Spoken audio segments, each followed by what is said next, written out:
Samantala, ninakaw ng 5 lalaki ang kable ng mga bagong installed na CCTV cameras ng MMDA sa EDSA Guadalupe Footbridge sa Makati City.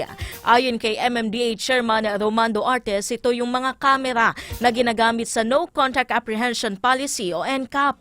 Nakipag-ugnayan na ang MMDA sa pulisya para sa ikadadakip ng mga nasa likod ng pagnanakaw na sapul sa isang CCTV footage, pero hindi ito gaanong naaninag dahil malabo ang video. Samantala, nakatakdang magdagdag ng 1,200 CCTV cameras ang MMDA para mapalawak pa ang coverage ng naturang polisiya. Tumambay-tambay muna mga 5, parang mga bata. Kabataan yung kumuha, mukhang ibebenta yung kable rather than yung galit sa NCAP. Lalagyan na namin siya ng harang to protect the cameras. Kasi yun yung mahal